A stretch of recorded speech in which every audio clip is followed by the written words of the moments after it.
గురవే నమః. శివాయ గురవే నమః. శివాయ గురవే నమః.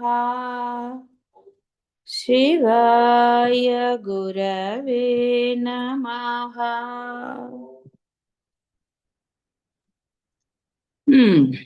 సో ఇప్పుడు ఈ జగత్తు 3 విధాలు అన్నారు. జీవుడు, జగత్తు, ఈశ్వరుడు. అయితే ఇక్కడ మీకు తెలియంది ఏమీ లేదు ఇందులో, చక్కగా తెలుసు. అంటే జీవుడు అంటే ఏమిటి, జగత్ అంటే ఏమిటి, ఈశ్వరుడు అంటే ఏంటి. అద్వైతంలో ఈ 3 లేనేలేవు. ఉన్నది పరబ్రహ్మమే, నామరూపరహితమైన పరబ్రహ్మం. కాబట్టి ఈ 3 ఎవరికి ఉన్నాయి? ఎవడైతే ఉంది అంటున్నాడో వాడికే ఉన్నాయి, వేరే వాడికి లేవు. నా ప్రపంచం అంటే ఈ నేనుతో మొదలైంది. నేను అన్నవాడికి జగత్తు ఉంది, ఈశ్వరుడు ఉన్నాడు. ఈ జీవుడు అనేవాడు మొదట జీవుడు. జీవుడు లేనిదే జగత్తు లేదు, ఈశ్వరుడు లేదు. అంటే వాళ్ళు గొప్పవాళ్ళు కాదని కాదు. ఈ జీవుడు ఎప్పుడైతే నేను అన్న ఐడెంటిటీతో తిరుగుతాడో ఇక వాడికి మొదలైంది. వాడు నా ప్రపంచం అన్నాడు, నా గోల అన్నాడు, ఇక నా దైవము, నా గోల, ఇక ఇలా మొదలవుతుంది వాడికి. ఎక్కడా వాడికి ఇక ప్రశాంతత గాని ఇంకోటి గాని లేదు. ఇదే వాడితో తలనొప్పి. కాబట్టి జీవుడు. ఇంతకు ఎవరా జీవుడు? సరే, ఎవరిని వాడు చూసుకుంటే తెలిసిపోతుంది, గొడవ లేదు.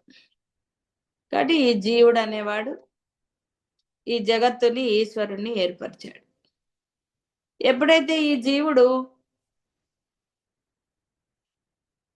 అసలైన ఐడెంటిటీ గుర్తించటం కాదు, అసలైన ఐడెంటిటీతో వ్యవహరిస్తాడో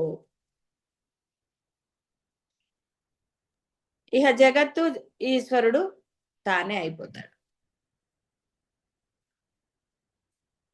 ఇక రెండో వాడు లేడు అక్కడ.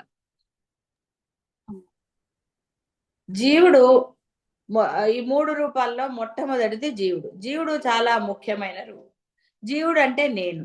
ముఖ్యమైన రూపం అంటే మీరు ఇప్పుడు ఆహా అని అనుకోకండి, ఒట్టిగా చెప్తున్నారు. ఈ తలకాయ నొప్పికి అంతా కారణం కాబట్టి మూలం. నేను జగత్తును చూస్తున్నాను, అనుభవిస్తున్నాను, ఇలాంటివన్నీ.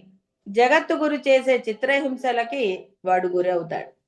చాలాసార్లు నిస్సహాయంగా అనిపిస్తుంది, నిరాశ నిస్పృహలకు లోనవుతాడు. ఒక్క మాటలో చెప్పాలంటే మొదటి దశలో చూసిన సంసారాన్ని అనుభవించే నిస్సహాయ సంసారి. ఈ సంసారి జీవుడు ఈ ద్వైత దృష్టిలో మొట్టమొదటి సభ్యుడు, అహంకారపూరితమైన వ్యక్తి. నానాత్వంలో ముఖ్యమైన వాడు వీడే. వీడు లేకపోతే నానాత్వం లేదు. వీడి వల్లనే ఈ నానాత్వం వచ్చింది. ఇతన్ని చెప్పాలి అంటే వీడికి ఒక మనం బోధలు చెప్పాలన్నా, వీడిని ఇది చేయాలన్నా వాడిని జీవుడు అంటారు. మామూలుగా వ్యాకరణంలోకి వెళితే ఉత్తమ పురుష ఉంటాయి కదా తెలుగు, మధ్యమ పురుష అని. ఉత్తమ పురుషుడు నేను. నిజంగా వాడు పరమాత్మ లక్షణాలతో ఉంటే వాడే ఉత్తమ పురుషుడు. వ్యాకరణం, తెలుగు వ్యాకరణం, సంస్కృత వ్యాకరణం ఎప్పుడు తప్పదండి. అది ఏది చెప్పినా మూలంగా కరెక్ట్ గానే చెప్తుంది. ఉత్తమ పురుషుడు నేను. వాడు ఎప్పుడు మధ్యమ అధమ అవుతాడు అంటే ఈ ఐడెంటిటీ నాది అనుకుని తిరిగినవాడు. నేను అంటే ఈ జగత్తు, ఈశ్వరుడు అన్ని నేనే అని అహంకరించి తిరగటం కాదు, ఆ లక్షణాలతో వ్యవహరించడం. కాబట్టి నేను అనేది ఉత్తమే. నీ వ్యవహారం వల్ల నువ్వు ఉత్తముడివా అధముడిగో నీకే తెలుసు. ఉత్తముడు అని అవ్వాలి అంటే నిన్ను ఉత్తముడు అని పిలవాలన్నా, నువ్వు ఉత్తమ పురుషులో ఉన్నావన్నా, మొదటి స్థానం అన్నా కూడా నీవు ఆ యొక్క అద్వైత లక్షణాలతో ఉండాలి. ఏదైతే నీవో ఆ విధంగా ఉండాలి. ఎప్పుడు వేషం వేసుకుని తిరిగితే ఎలాగా? నీ పేరు వేషమే, నీ యాక్షను అదే, అన్నీ అవే.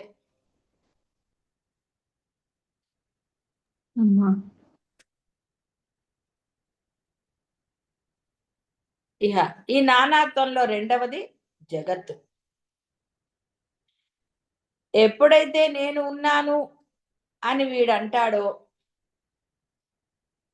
ఇహ అప్పుడే తప్పించుకోలేని ఎదురుగా నానా రకాలుగా ఉంటుంది ఈ జగత్తు. తప్పించుకోలేని అంటే అదేదో అది మిమ్మల్ని ఇబ్బంది పెడుతుందని కాదు, మీరు ఆ దాంతో లోపలికి దూరారు. ఊబిలోకి దిగితే ఇంకేమవుతుందండి? రాగలరా బయటికి? కాబట్టి ఆ ఊబి మీరు సృష్టించుకున్నదే. ఊబిని మీరు సృష్టించారు, అది మామూలే, అసలు లేనే లేదు. కానీ మీరు దాన్ని ఊబి చేసి అంటే ఆ సంసారాన్ని అలా చేస్తున్నారు.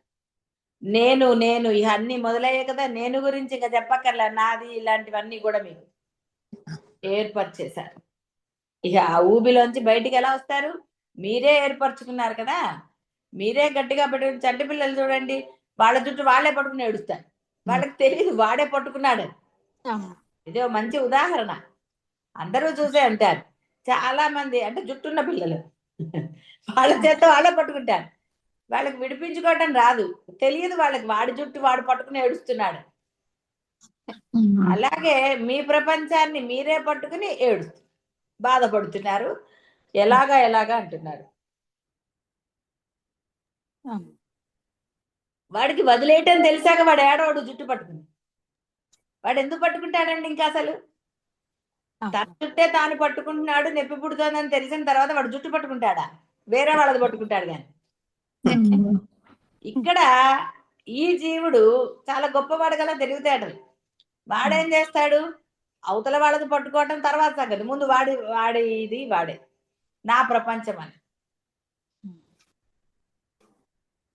ఇక దాంట్లో నానా గోలలు, నానా ఇవి, ఇంకా చెప్పడానికి ఏముంది అసలు? మీ అందరికీ అది పెద్ద అనుభవం. ఇంకా అనుభవంలోనే మునిగి తేలుతున్నారేమో కదా.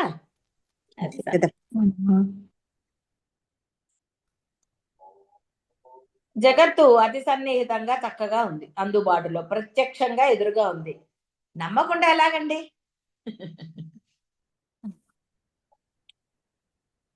ఎప్పుడు నీ ఎదురుకుంటానే ఉంది, నువ్వు పుట్టినప్పటి నుంచి నీకు తెలిసిన.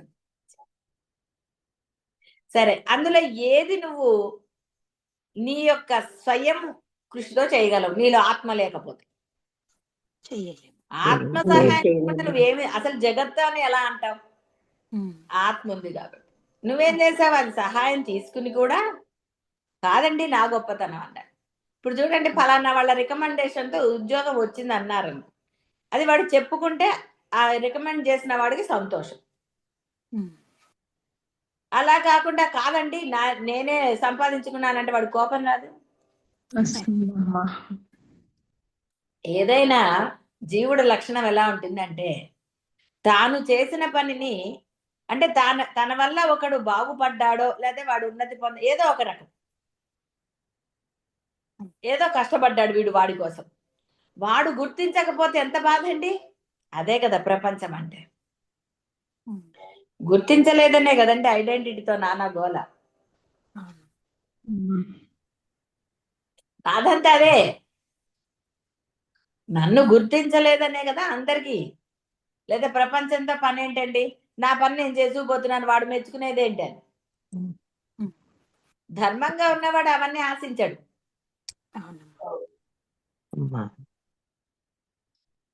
కృష్ణుడు కూడా తాను చేస్తున్నానని అన్నీ చెప్పాడు, అన్నాడు నన్నే పూజించు అన్నాడు. ఎందుకు? ఒరే నువ్వు బాగుపడ్డానికి రా నన్ను పూజించమనేది.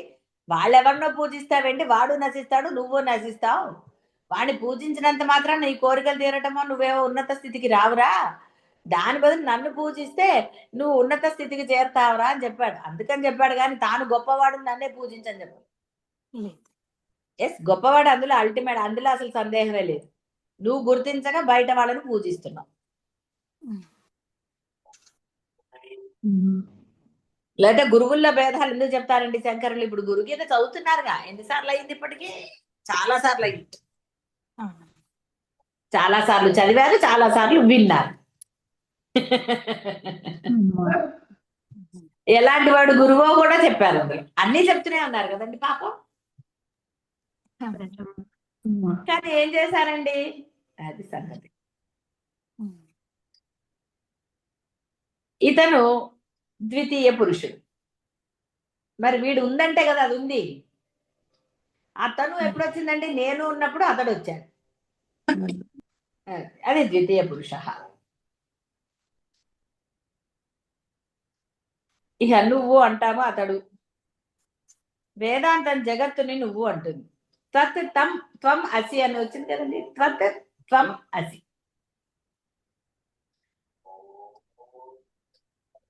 కాబట్టి వేదాంతంలో జడ పదార్థాలు కూడా ఉన్నాయి. ఆ ఇల్లు నాది అనరండి, వీళ్ళైతే పర్వతం కూడా నాదే అంటారు.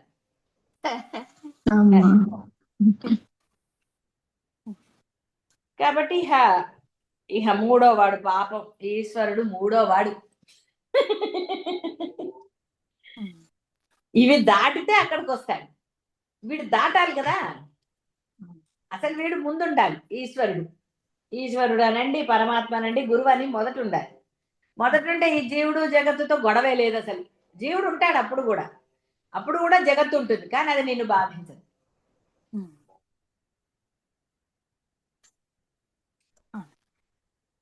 నిన్న ఇక్కడెక్కడో పాము వచ్చిందిట, ఆ స్నేక్ క్యాచ్ అని పిలిస్తే వాడు ఎంత అదేదో సింపుల్ గా ఒక గడ్డి పరకను పట్టుకున్నట్టు పట్టుకున్నాడు. అంటే వాడికి అందులో నిష్ణాత, వాడికి స్కిల్ ఉంది కాబట్టి వాడు భయపడలేదు. ఎలా పట్టుకుంటే ఆ పాము లొంగుతుందో పట్టుకుని చక్కగా సీసాలు పెట్టి మూత పెట్టాడు. ఆ స్కిల్ లేని వాడికి భయం వేస్తుంది. కాబట్టి ఇక్కడ స్కిల్ ఏమిటి? సరెండర్నెస్. నేను లేను అని అంటమే సరెండర్నెస్. ఆ నేను లేను అన్న మాట నువ్వు గురువు దగ్గర చెప్పక్కర్లేదు, ఎవరి దగ్గర, నీకు నువ్వు భావించి ఆ విధంగా ఉంటే చాలు సరెండర్నెస్. నేననేవాడిని లేనే లేను, ఇది జస్ట్ వ్యవహారమే అని అనుకున్నవాడు భయపడకుండా ఈ జగత్తులో తిరుగుతూ ఉంటాడు, పేరు పెట్టుకుని ఇది చేస్తూ ఉంటాడు. వాడికి అప్పుడు జీవుడు అంటే దాని దగ్గర గొడవ లేదు, జగత్తుతో గొడవ లేదు. ఆ స్కిల్ లేనందువల్ల ఎలా అయితే పామును చూసి భయపడతాడో ఆ విధంగా వీడు భయాన్ని అనుభవిస్తున్నాడు. ఇంత చేస్తే పాము వాడు సృష్టించిందే, వాడే. నిజం పడితే అక్కడ వాడు లేడు, పాము లేడు. మళ్ళీ మనం అక్కడికి వెళ్ళాలి, తాడు సర్పం. మరి నిజానికి అక్కడ సర్పం ఉందా? లేదు అని తెలిసాక భయం పోయి, తెలిసాక అంటే వ్యవహారం చేశాక ఇక వాడు భయపడాడు. ఆ ప్లేస్ లో అదే ఉందని.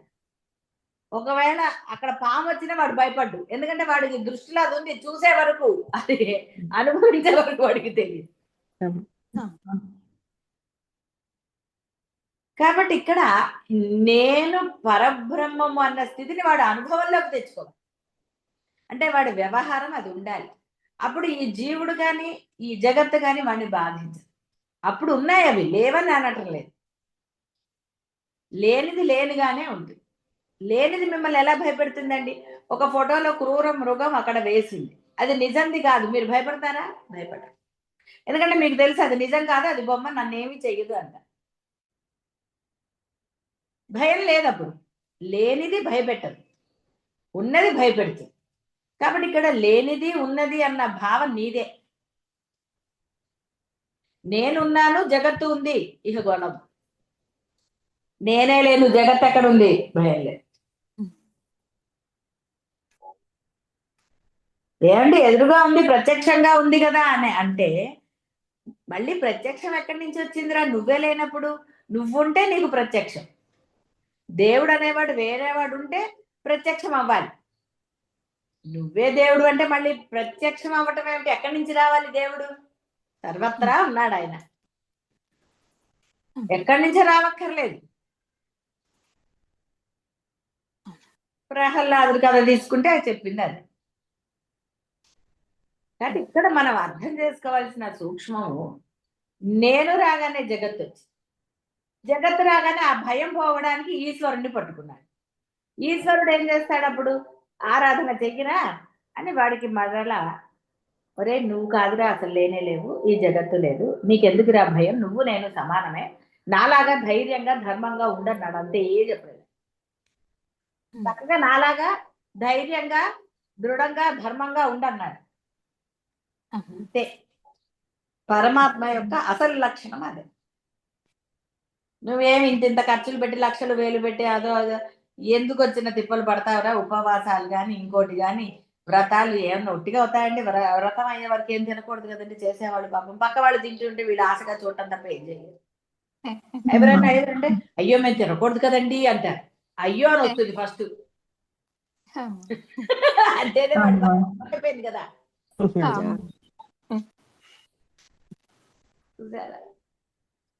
సరే, ఇప్పుడు కలికాలంలో వచ్చి షుగర్లు బీపీలు వచ్చాక ఏం పర్వాలేదు తిన్నా అనేసి తినేసి స్నానం చేసి కూర్చుంటారు. ఏం చేస్తాడు మరి? తప్ప రైట్ అనలేదు పరమాత్మ, ఆయన ఏం అనలేదు అలాగా. నీకు భక్తి ఉంటే వ్రతాలతో పని ఏంటండి? సరే, ఇప్పుడు కొంతమంది వ్రతాలు పూజలు మానేశారు. ఏమండి మీకు ఏమన్నా అయిపోయిందా? ఏం అవ్వలేదు కదా, బానే ఉన్నారుగా పాపం, త్వరగానే ఉన్నారు. మీ ఆరోగ్యాలు ఏం పాడవలేదు కదా. లేదమ్మా. మళ్ళీ మొదలెడితే ఏమవుతుందండి? మళ్ళీ టెన్షన్లు వచ్చి అవచ్చి ఇప్పుడు నాన్న గోల మొదలవుతుంది కదా. అంటే అవి చేస్తే గోలని అనట్లేదు, అవి నువ్వు ప్రశాంతంగా చేసుకోగలిగితే పరమానందాన్నే ఇస్తాయి అవి. అందుకని ఆర్ధభక్తితో అయినా నన్ను పట్టుకో అన్నాడు ఆయన. అంతేగాని అవి చేసినందువల్ల నీకు కాదు. కడగ అర్థం చేసుకోవాల్సింది ఏంటి? నువ్వు శ్రద్ధాభక్తులతో చెయ్యరా, అప్పుడు పరమానందాన్ని పొందుతావు. అలా కాకుండా నానా ప్రయత్నాలు చేసి అవతల వాడు చూస్తున్నాడా లేదా, నేను గొప్పగా ఉన్నానా లేదా, రిటర్న్ గిఫ్ట్లు ఇస్తున్నానా లేదా, ఇది రిటర్న్ గిఫ్ట్. వీడు అప్పు చేసైనా సరే రిటర్న్ గిఫ్ట్ ఇస్తాడు. ఎందుకంటే రిటర్న్ గిఫ్ట్ ఇవ్వకపోతే వాళ్ళు ఎవరు కొడతారా? తిట్టుకుంటారా? తిట్టుకొని రాదండి. నువ్వు అప్పు చేస్తే నీ అప్పులు వాడేది తీరుస్తాడండి. నువ్వు ఇచ్చిన రిటర్న్ గిఫ్ట్ వాడికి నచ్చితే సరే, నచ్చకపోతే ఇచ్చాడులే ఒప్పించదంట. నువ్వు అప్పుల పాలైపోవటం ఎందుకంటే అనవసరంగా వాళ్ళ గురించి వీళ్ళ గురించి. ఇప్పుడు ఏమైందంటే వ్రతం చేసిన ఆనందం లభించిందా వీడికి? వాడికి అప్పు చూసాడు, అలా ఏం గుర్తొస్తుందండి? వ్రతమే గుర్తొస్తుంది. భక్తి దేవుడు గుర్తొచ్చాడా? నువ్వు ప్రశాంతంగా చేసుకో. 10 మందిని పిలవాలి, పంచభక్ష పరమాణాలు పెట్టాలని ఎందుకంటే తాపత్రయం.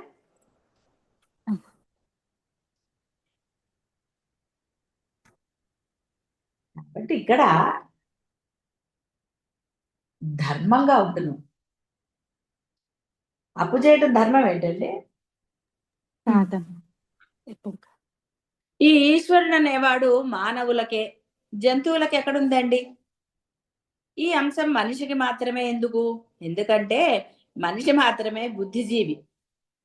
మనిషి జగత్తులో వ్యవహారం నడుపుతున్నప్పుడు ప్రతిదానికి ఎందుకు ఎందుకు అనే ప్రశ్న అతన్ని వేధిస్తూ ఉంటుంది.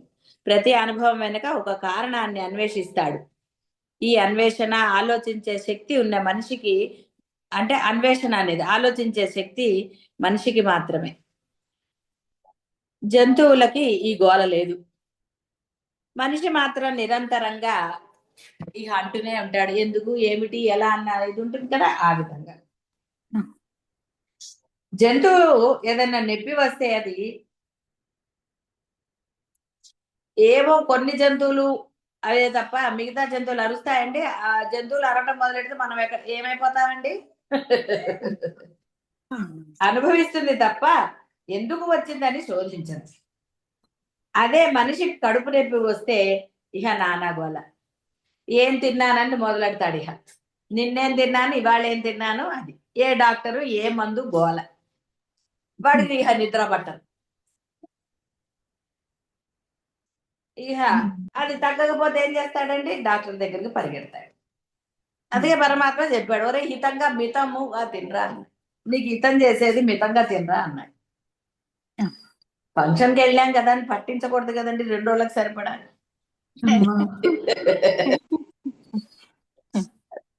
ఇలా ప్రతిదానికి వాడు కారణాలు సమర్థింపులతోటే నానా గోలు తెచ్చుకుంటాడు. ఒకవేళ వాడికి గనక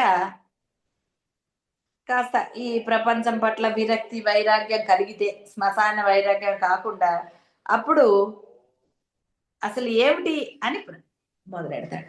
రమణ మహర్షి ఏమో నిద్రకి ఏమిటి నిద్ర ఎలా పోయానన్న దాన్ని చేసి, ఇలా ఎవరికైనా అనిపిస్తే సరే, మనకి మొన్న కథలో భిక్షు గీతలో అతనికి ఏదో రకంగా సరే అంత దుర్మార్గుడికి కూడా ధనము నశించటం వల్ల ఏదో బుద్ధి వచ్చింది వాడికి. కాబట్టి ఆ బుద్ధిని వాడు స్థిరంగా పెట్టుకున్నాడు. కాబట్టి వాడి యొక్క కథ మనం చెప్పుకుంటాం. వాడు జ్ఞాని అయ్యాడు. కానీ మరి తెలిసిన తర్వాత ఆచరణ పెట్టడానికి దేనికి ఇంకా?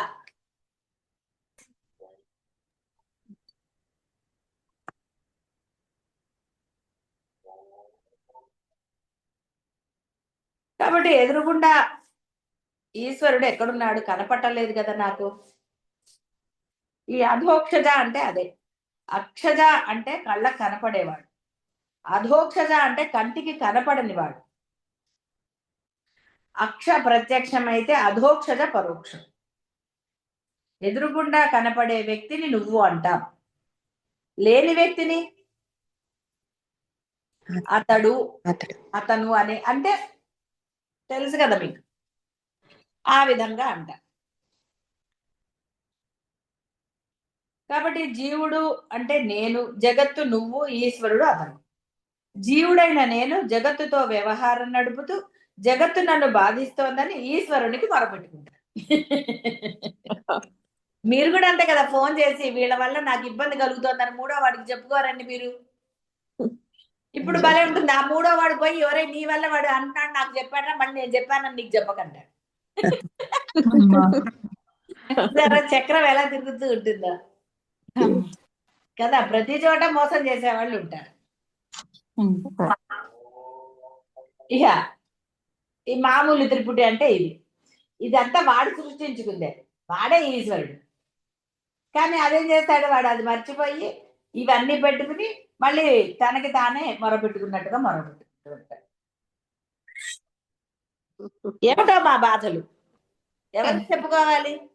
ఇంకా ఈశ్వరుడు తెలీదు.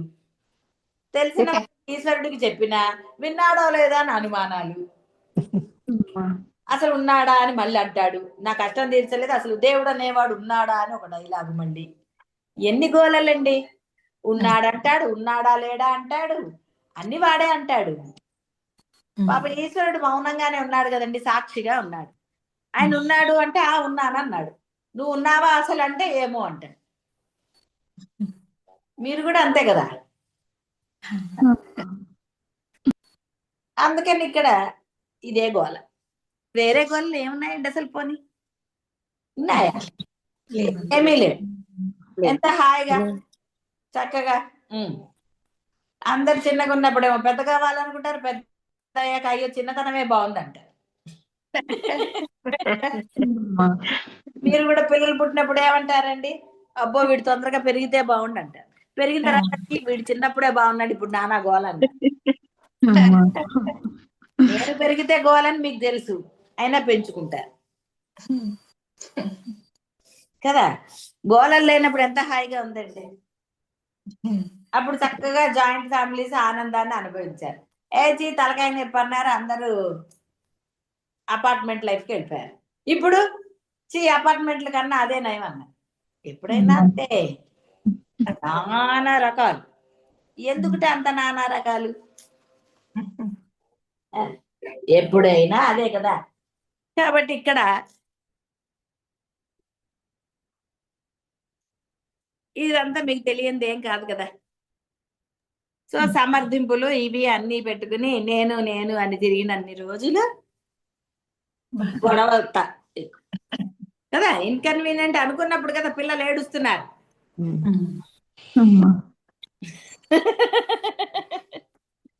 వాడికి ఏదో బాధ కలిగింది, అందుకని వాడు చెప్పలేడు కాబట్టి అవతల వాళ్ళు దాన్ని అర్థం చేసుకోవాలి. అర్థం చేసుకునే వాళ్ళు లేకపోతే వాడు ఏడ్చి ఏడ్చి నోరు మూసుకుంటాడు. వాడికే నీరసం వస్తుంది కదా. అలాగే ఈ జీవుడు కూడా అంతే. వాడికి ఎప్పుడైతే ఆ ఏడుపులు అయ్యి అన్ని అయ్యి కాదు ఏదో ఉంది, నేను అది తెలుసుకుంటే పోతుంది, ఎందుకు వచ్చిన గోల అని వాడికి నిజమైన వైరాగ్యం కలిగితే ఇక అసలు ఇది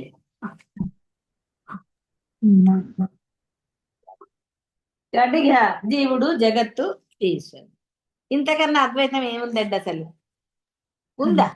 అద్వైతమే లేదు. అద్వైతం ఎక్కడుంది అసలు? ఎందుకంటే ఉన్నదే అద్వైతం. కాబట్టి వేరేగా ఎందుకు? అదేదో బురదలో నడవటం ఎందుకు, కాలు కడుక్కోవటం ఎందుకు? అడుసు తొక్కనేల కాలు కడగనేల. కాబట్టి బురద అని తెలిసి నేను నావి నాది అని అన్ని పెంచుకోవటం ఎందుకు, ఆ తర్వాత ఏడవటం ఎందుకు, మళ్ళీ తర్వాత అవి వదిలించుకోవడానికి అయ్యో వదలట్లేదండి అంటాం ఎందుకు? పట్టుకుంది నువ్వే. కనీసం బురదను తొక్కితే ఉదాహరణగా నువ్వు బురద కడుక్కోవచ్చు, కానీ ఈ నేను పట్టుకున్నది నువ్వు వదిలితే గానీ వదలదు. కాబట్టి భేదాన్ని చూసే వాళ్ళకి ఎప్పుడు ఇవే. అదే భేదం చూడకపోతే గొడవ లేదు కదా, హాయిగా ఉంటాడు, ఏ గొడవ లేదు. పిల్లలు చూడండి, కొత్త లేనంత వరకు హాయిగా ఆనందంగా ఉంటారు. వాడికి భేదం తెలిసింది, వీళ్ళు నా వాళ్ళు కాదని. తస్మదీయులు తెలిసాక ఏడుపు మొదలైంది. ఎక్కడికో వెళ్ళక్కర్లా, జీవితాలు చూస్తుంటే చాలు. అప్పటి వరకు వాడు ఆనందంగానే ఉంటాడు కదా. కొత్త తెలియని పిల్లలు ఎక్కడ అంటే వాడికి భేదం తెలియలే. భేదం తెలియంగానే ఏడుపులు మొదలవుతాయి. ఇంకా ఏడుపుకి ఏముందండి?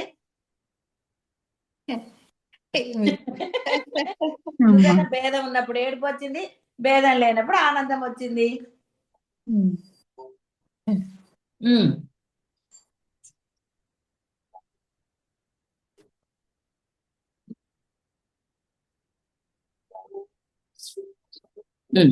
కాబట్టి ఈ ద్వైత నివారణ చెయ్యాలి. ఎలా చేస్తాం మరి? తెలిసిన తర్వాత చేయకపోతే ఎట్లా? ఏదైనా ఒక పని ఎలా చేయాలో తెలిసాక అలా చేస్తే ఫలితం లభిస్తుంది.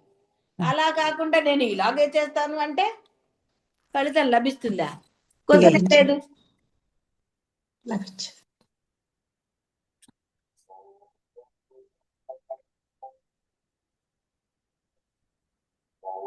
జాగ్రత్త అవస్థలో జీవుడనే నేను ఉన్నాను.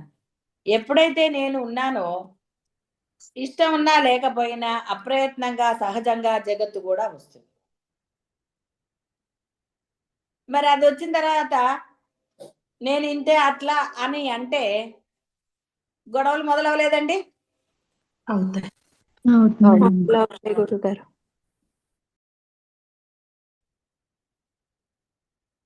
ఎన్నుకునే హక్కు లేదు. నేను ఉంటాను, ఈ జగత్తు అనవసరంగా ఇది నన్ను సతాయిస్తోంది, జగత్తుతో నాకు పని లేదు, నేను ఉనికిలోనికి రాగానే నాతో పాటు జగత్తు కూడా ఉనికిలోకి వస్తుంది. జగత్తుతో పని లేదని అనగలరా? మీరే కదా పెట్టుకున్నారు నా ప్రపంచం అని. నాది అన్నది మీరే కదా. నేనే అన్నాను గురుగారు. ఎప్పుడైతే జగత్ అనుభవంలోకి వచ్చిందో పరమాత్మ కూడా వచ్చాడు, దేవుడు వచ్చాడు. పాపం ఎందుకు వచ్చాడు? మీ భయం పోగొట్టడానికి వచ్చాడు. మీరు తెచ్చుకున్నారు భగవంతుడు కూడా. పిల్లలకి ఏం తెలుసండి భగవంతుడు? మీరు కదా పరిచయం చేస్తారు. అగో జేజ దండం పెట్టి, ఇదిగో జేజ దండం పెట్టి అన్నారు. అంతేగాని ఒరే నేను అనుకోకరా, నువ్వు నాలాగా బాధపడతావు, చక్కగా చిన్నప్పటి నుంచే ఇలా ఉండరా అని చెప్పారా? లేదు. ధైర్యంగా ఉంటున్నారు. అదిగో బూచి దండం పెట్టి అన్నారు, అగో బూచి అటు వెళ్ళకన్నారు. భయాలు పెడతారు. మీరు ధైర్యాన్ని ఇవ్వండి, అంతేగాని భయం పెడితే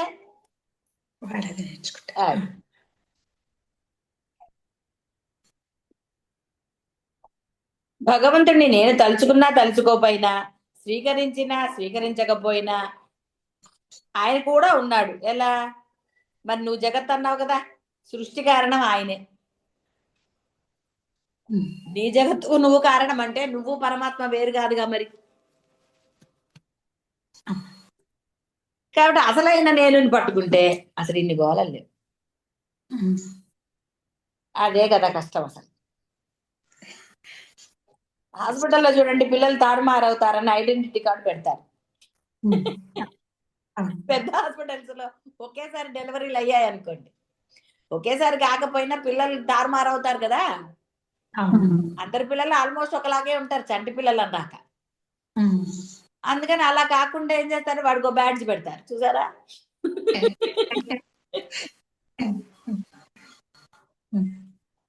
అది లేకపోతే నాన్న తిప్పలు అయిపోవండి. సినిమాల్లో చూసే ఉంటారు కదా, అలాంటిది కూడా చూసాను. సంగతి.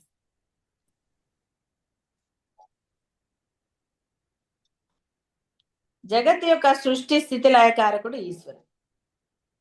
ఒప్పుకున్నా ఒప్పుకోకపోయినా నువ్వు ఉన్నావు అంటే ఈశ్వరుడు కూడా ఉన్నాడు. నువ్వు నమ్మినా నమ్మకపోయినా ఇక్కడ ఈశ్వరుడిని నువ్వు ఆత్మగా అన్నా నష్టమేమీ లేదు. నీకు జగత్తు కనపడుతోంది వినపడుతోంది అంటే నీలో ఈశ్వరుడు ఉండబట్టే.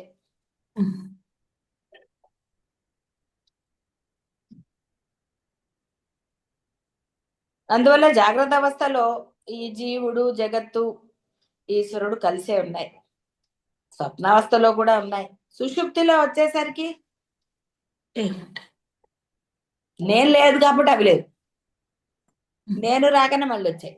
చూసారా, మూలం నేనే కదా మరి.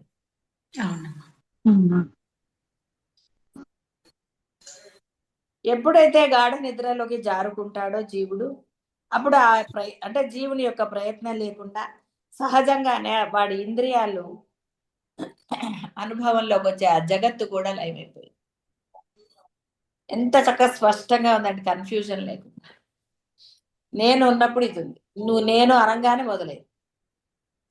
నేను అనన్నప్పుడు అప్పుడు లేదా ఉంది, నిన్ను బాధించట్లేదు. ఎందుకంటే నువ్వు అప్పుడు నేనుతో వ్యవహారం చేయటం లేదు. మళ్ళీ నువ్వు నేను వ్యవహారం మొదలెట్టగానే అది నిన్ను బాధిస్తుంది. అది ఎప్పుడూ ఉంది. నీ వ్యవహారం వల్ల, నీ వ్యవహారం ఎలాంటిదైతే నీకు అలాంటి బాధ.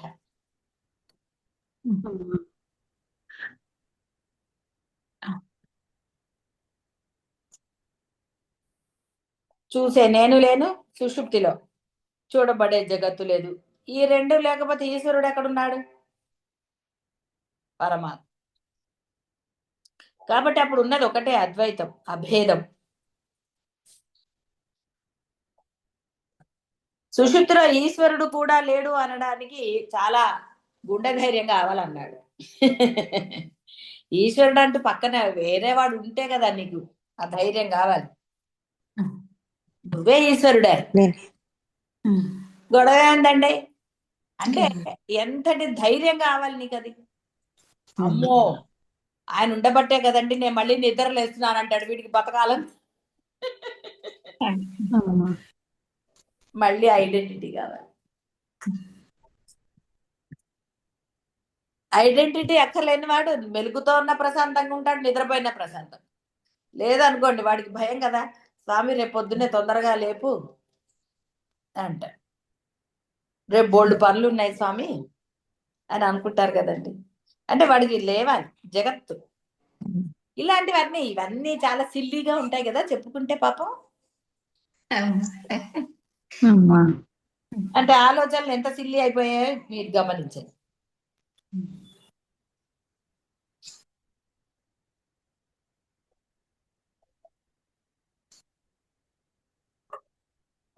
మూడింటిని అనుభవిస్తే ఏమవుతుందో తెలుసు. అంటే జీవుడిగా జగత్తుతో ఈశ్వరుని ప్రార్థిస్తూ ఉంటే ఎలా ఉంటుందో తెలుసు.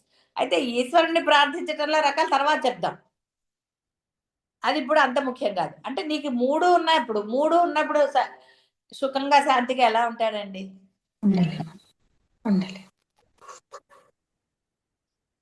ముందే జగత్తు ప్రారంభం అవుతుంది. నేను అనగానే జగత్తు వచ్చింది, జగత్తు తర్వాత ఈశ్వరుడు వచ్చాడు. ఆ నేనుతో మొదట ఈశ్వరుని పట్టుకుంటే ఈ జగత్తు నిన్ను బాధించదు. కానీ అలా చేయం కదా. లేవగానే ఫస్ట్ బాహ్యం గురించే కదండి ఆలోచిస్తారు. అమ్మా మూడింటిని తీసేయాలి.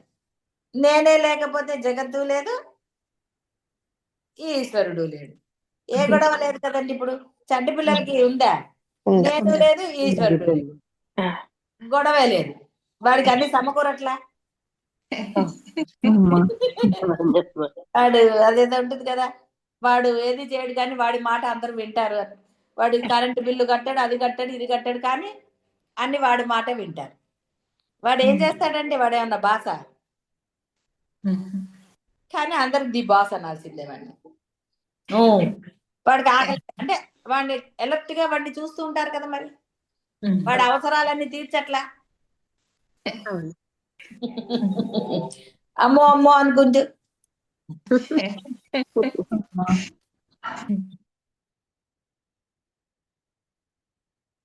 కాబట్టి మూడింటిని అనుభవించాలి లేదా పారద్రోలాలి. అంటే ఇక్కడ ఆప్షన్ పెట్టుకోకూడదు. అనుభవించాలంటే మరి సుఖ దుఃఖాలన్నీ వచ్చేసాయి. సుఖము క్షణికమే, దుఃఖమే ఎప్పుడు ఉంటుంది. అదే ఆ మూడు లేవు అనుకున్నవాడు పరమానందంగా ఉంటాడు. వాడికి ఎప్పుడూ ఆనందమే. వాడికి కావాల్సింది వాడికి ఇస్తాడు పరమ. వాడేమి ఇప్పుడు పిల్లలు ఏం ప్రయత్నం చేస్తారండి? ఏం లేదమ్మా. వాళ్ళు ఏడవకుండా పడుకుంటే కూడా మీకు కంగారు కదండి. అయ్యో 3 గంటలైంది, 4 గంటలైందని మీరు కంగారు పడరు. వాడిని లేపేసి పాల్పడడానికి. వాడు ఏడిస్తేనే ఇవ్వట్లేదు, వాడు ఏడవకుండా పడుకున్నా కంగారేనా వీడికి. అది సంగతి. కాబట్టి ద్వైత నివారణ అసలైనది. కాబట్టి ద్వైత నివారణలో అంటే ఈ 3 ద్వైతం, అద్వైతంకి వచ్చేస్తే గొడవ లేదు.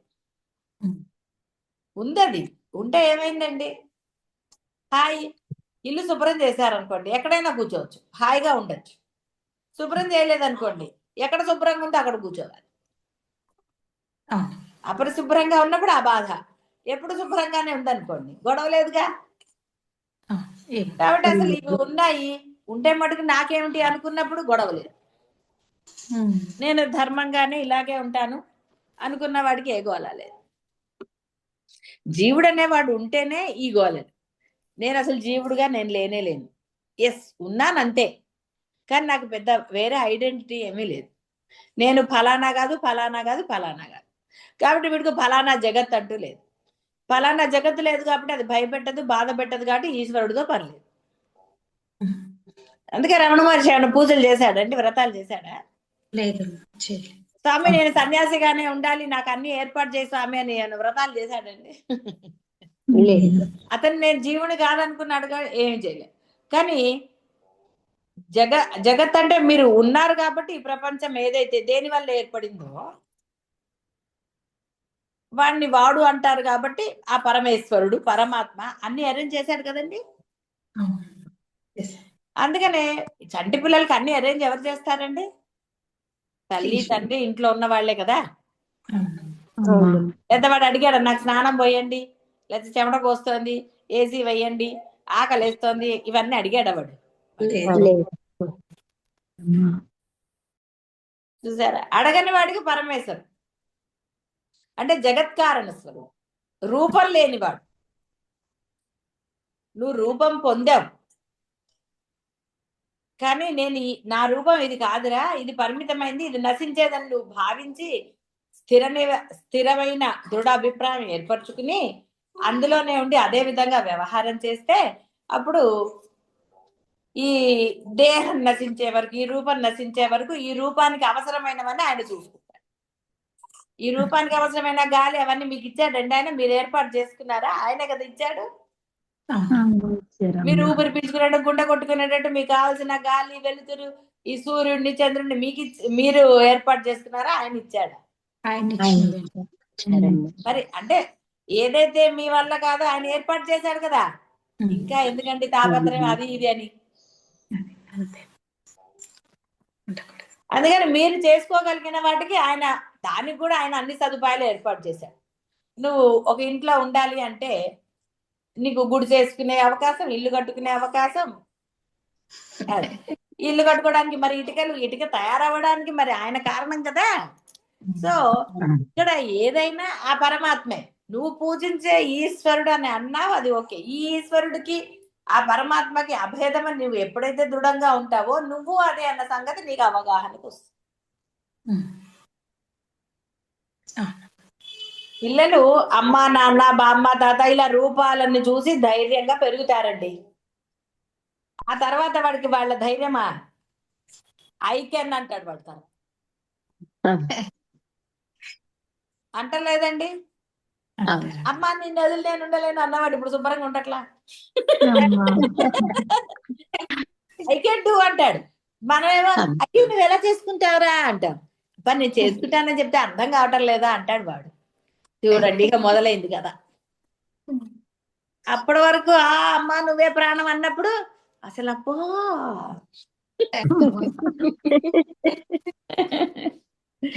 అంటే ఆ భావనలో ఉన్నవాళ్ళు.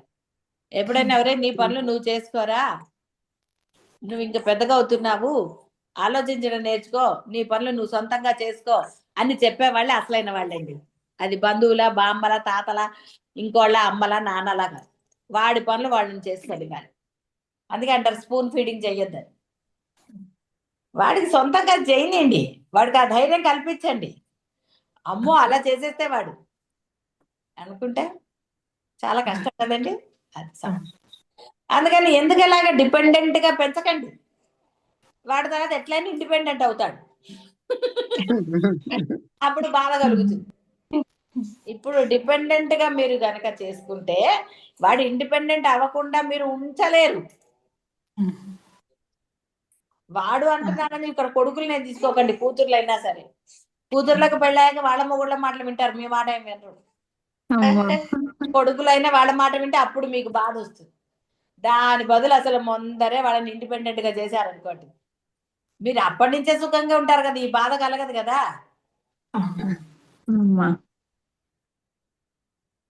సాగుతుంది కదండి, కీడించి మేలెంచి అన్నారు. అవి ఎలాగో జరుగుతాయి. వీడు రేపు పొద్దున పెళ్ళయ్యాక వీడు అంటే ఆమె కూడా అని అర్థం చేసుకోండి. మీరు మళ్ళీ నాకు కొడుకులు లేరు కదా అని మీరు భావన చేయకండి, ఎవరైతే ఏంటండి. కాబట్టి ఇక్కడ ఎందుకంటే ఇప్పుడు ఇది కోరి కష్టం తెచ్చుకున్నట్టే అయింది కదా. అవుతుంది ఏమిటి, అయ్యింది. చేసుకోలేదు మీరు సరే, కాలాతీతం కూడా అయిపోతుంది. సరే, ఇక తర్వాతది రేపు చెప్పుకుందాం, ఇప్పటికే కాలం అయింది కదా. ఓకే, శుభం భూయాత్. శివాయ గురవే నమః. శివాయ గురవే నమః. శివాయ గురవే నమః. శివాయ గురవే నమః. శివాయ గురవే నమః. రోగానికి దానికి తగ్గ మందు వేస్తే అది తగ్గుతుంది. మరి ఈ సంసారం అనే భవరోగానికి ఏ మందు వేయాలో తెలుసు కదా. మరి తెలిసినప్పుడు ఆ మందు వాడాలి. కాబట్టి అజ్ఞానం వల్ల కలుగుతున్న ద్వైత భావాన్ని జ్ఞానంతో పోగొట్టు. అజ్ఞానమే రోగం, మందు జ్ఞానం. సింపుల్, అసలు ఇంకా అక్కడ వేరే ఏమీ లేదు. ఈ భేదభావం, అజ్ఞానం భేదభావం ఇవన్నీ ఒకటే. భేదభావనే రోగం. ఎప్పుడైతే రోగ నిర్ధారణ జరిగిందో దానికి మందు వేయాలి కదా.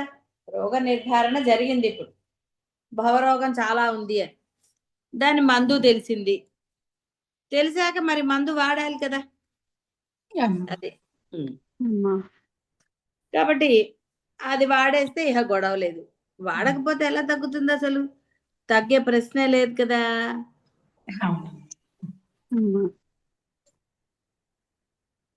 మరి జీవుడు అజ్ఞానమా?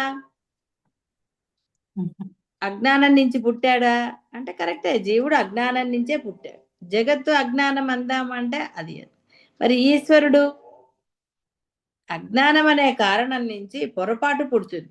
అజ్ఞానం కారణం, పొరపాటు కార్యం. అంటే నువ్వు అనుకోవటం అది. వాటన్నిటినీ నువ్వు జ్ఞానంలో కూడా ఇది చేయవచ్చు. అజ్ఞానంతో నువ్వు వేరేగా అనుకున్నావు కాబట్టి భేదభావం వచ్చింది, కాబట్టి రోగం వచ్చింది. లేదంటే రోగానికి అవకాశం ఎక్కడిది?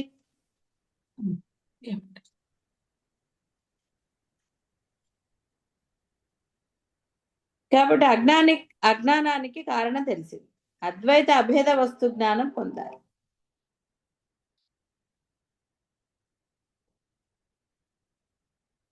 రమణ మహర్షి మందైతే సుమ్మ ఇరు, ఏ జరగాల జరుగుతూ ఉంటుంది, నీకెందుకురా కంగారు.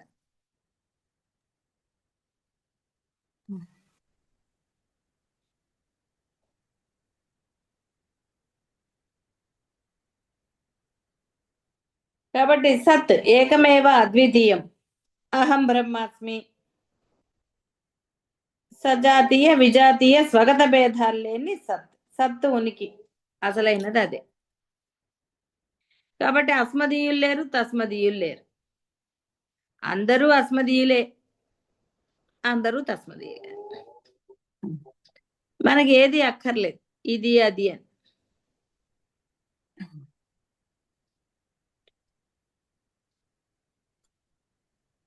ఎప్పుడైతే ఆ విధంగా అంటే ఆ రోగం, నీ రోగం తెలుసుకుని దానికి తగ్గ మందు నువ్వు వాడావో తప్పక పని చేసి తీరుతుంది. అందులేం సందేహం అక్కర్లా.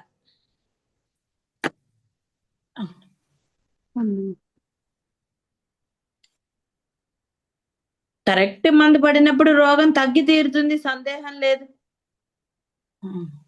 ఎప్పుడైతే కరెక్ట్ గా పడదో అప్పుడు కదండి నానా గోల. కాబట్టి ఇప్పుడు మందు కరెక్ట్ గా వేసుకున్నారో లేదో మీకు తెలుసు కదా.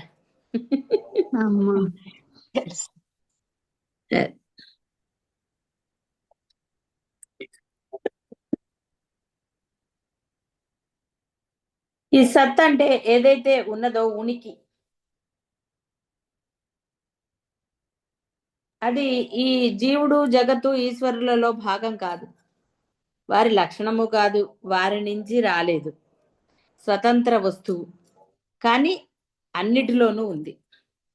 అది లేనిదే వస్తువు లేదు, ఏదీ లేదు. ఇది కూడా బాగా అర్థమైన విషయమే.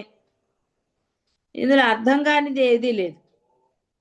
అంటే ఆ ఉనికి, ఆ చైతన్యం అన్నిట్లో ఉంది కాబట్టే ఉన్నది అంటున్నాము. దాని గురించి ఏడుపులు ఇక సరే, ఇక చెప్పక్కర్లేదు, రకరకాలు అవన్నీ జరుగుతున్నాయి.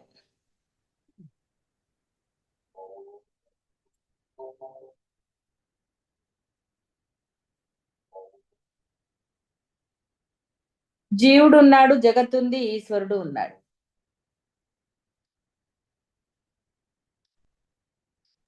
ఈ మూడు వాక్యాలలోనూ ఉంది అనే పదం సమానంగా. ఇవన్నీ ఎప్పుడు అనగలుగుతాడు? వాడిలో చైతన్యం ఉన్నప్పుడు మాత్రం. మూడింటిని చూడగలుగుతాడు, వినగలుగుతాడు, చెప్పగలుగుతాడు, ఏదైనా చేయగలుగుతాడు వాడిలో ఆ చైతన్యం ఉన్నప్పుడే. అది సమానంగా ఉంది. ఆ చైతన్యమే సత్. ఈ శుద్ధ సత్తే జీవునిగా ప్రకటితమవుతుంది. జగత్తుగా అదే, ఈశ్వరునిగా కూడా అదే. ఈ నామరూపాల వెనుక ఉన్న ఆ శుద్ధ సత్తును అర్థం చేసుకోవటమే సత్ దర్శనం. అర్థం చేసుకోవటము అంటే చెప్పాను కదా, ఆచరించటం. తెలుసుకున్నారు, తెలుసుకునే ఉపయోగం లేదు, దాన్ని ఆచరణలో పెట్టారు. సత్ దర్శనైన సత్ అజ్ఞానం అపగచ్చది, అజ్ఞాన నాశనైన అజ్ఞానజన్య భేద అపగచ్చది. జీవ జగత్ ఈశ్వరులు లయమైపోతారు. ఈశ్వరుడు అంటే సగుణ ఈశ్వరుడు, ఏకరూప ఈశ్వరుడు. అవతారాలు ఎత్తారు అంటే చాలించిన రోజులు కూడా ఉంటాయి కదా. అంటే ఒక రూపం పొందితే ఆ రూపం నశించాలి కూడా. రాకపోకలు ఉంటాయి, రాకపోకలు ఉన్నవి శాశ్వతం కాదు. అది తెలిసిపోతే లయం.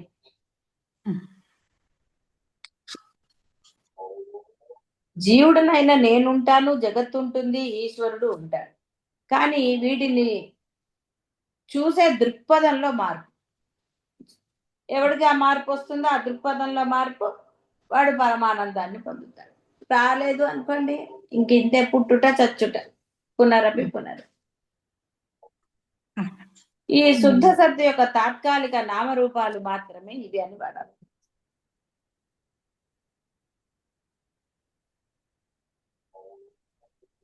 కాబట్టి నామరూపాలని అర్థం చేసుకున్నాక కూడా నామరూపాలు కొనసాగుతూనే ఉంటాయి. చాలా సార్లు చెప్పడం జరిగింది.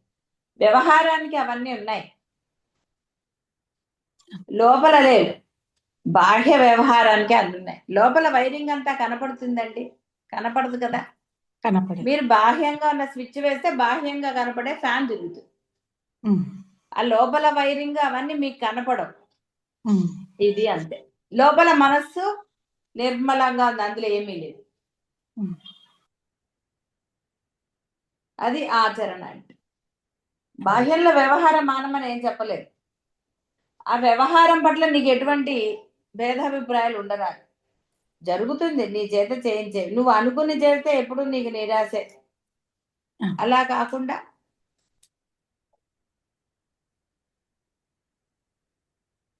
నీ చేత ఏది చేయించబడుతుందో అది చేయి చాలు. అప్పుడు ఏది లేదు, హాయిగా ఉండగలుగుతారు.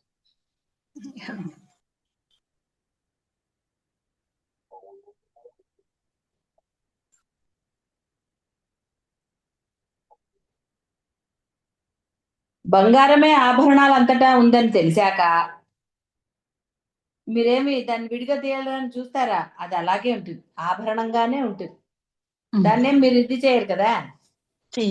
కాబట్టి గొలుసుని గొలుసుగాను, అంటే అది ఏ విధంగా ఆకృతి పొందిందో ఆ విధంగానే దానితో వ్యవహారం. అంతేగాని గాజుని తీసుకెళ్ళి ఇంకోటి చేయరు కదండి. గాజులు గాజుగానే వేసుకోవాలి, గొలుసుని గొలుసుగానే పెట్టుకోవాలి. సరే, ఇప్పుడు మల్టీపర్పస్ గొలుసుని ఇలా పెట్టచ్చు, అలా పెట్టచ్చు, ఏదో చేశారనుకోండి. ఏది చేసినా దాని దేనికోసమో దానికోసమే, అంటే వ్యవహారం ఏదో అదే కదా జరుగుతుంది. అది తెలుసుకుంటే. కాబట్టి నీ నామరూపాల వ్యవహారం జరుగుతుంది, దాని గురించి చింతపడవు. నీలో అలజడి ఉన్నదా, అదొక్కటి గుర్తుపెట్టు. నాకే అలజడి లేదండి, అదే మోక్షం, అదే అహం బ్రహ్మాస్మి, అదే సత్ దర్శనం. నీలో అలజడి ఉంది, ఇహ అంతే. ఇది తెలిస్తే చాలు, అప్పుడు దర్శనం కలుగుతుంది, అంటే అహం బ్రహ్మాస్మి స్థితి కలుగుతుంది. కాబట్టి వ్యవహారం వల్ల ఎప్పుడు నీకు బాధ కలగకూడదు. నువ్వేం చేస్తున్నావు? వ్యవహారం చేస్తూ దానిని నేను అనుభవిస్తున్నాను అంటున్నావు. ఆ వ్యవహారం వల్ల నాకు కష్టము కలుగుతోంది, దుఃఖం కలుగుతోంది, సుఖం కలుగుతోంది, ఇంకోటేదో ఇన్నంటున్నా. కాబట్టి ఆచరణ శూన్యం అవుతుంది. వ్యవహారాన్ని వ్యవహారంగా వదిలేసి, వ్యవహారం జరుగుతుంది, సో వాట్.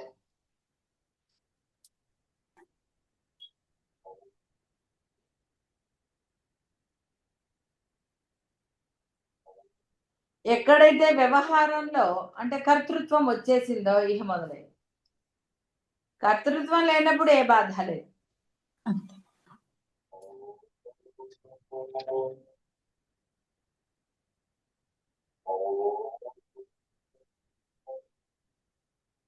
కాబట్టి వ్యవహారంలో నీవు బాధ అనుభవించినప్పుడే ఏమిటో తెలుసు. అంటే వ్యవహారం నిన్ను డిస్టర్బ్ చేసి, కానీ మరి వ్యవహారం నువ్వు అవుతావా? ఆ వ్యవహారం నశిస్తుంది, నువ్వు అనుభవించిన దుఃఖము నశిస్తుంది. మరి నశించే వాటిని అనుభవించటం ఎందుకు? ఆ యొక్క సత్ ఆచరణ పెడితే ఆనందం అనేది నీకు ఎల్లప్పుడూ లభించి తీరుతుంది. అంటే అది నశించనిది. కాబట్టి తెలివైన వాడనండి, విఘ్నుడనండి, ఎవడైనా శాశ్వతంగా ఉండేదానికే ప్రయత్నం చేస్తారు. అది ఇక్కడ తెలుసుకో.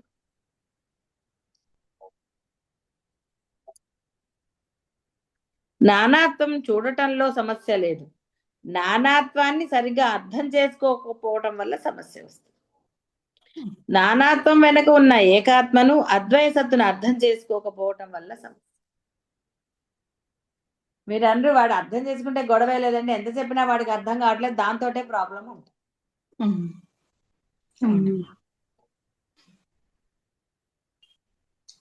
కాబట్టి ఆచరణ ఎందుకు పెట్టట్లేదు అంటే అర్థం కాక కాదు, అసలైన ఆత్మ తెలియకపోవటము కాదు, అన్నీ తెలిసి పెట్టట్లేదు. ఎందుకంటే మీరు నానాత్వాన్ని స్వీకరిస్తున్న తప్ప ఏకత్వాన్ని స్వీకరించటం లేదు.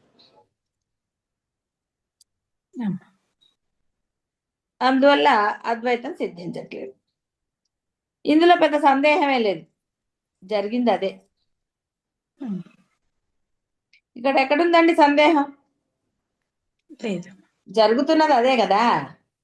అవును, జరుగుతోంది గురుగారు.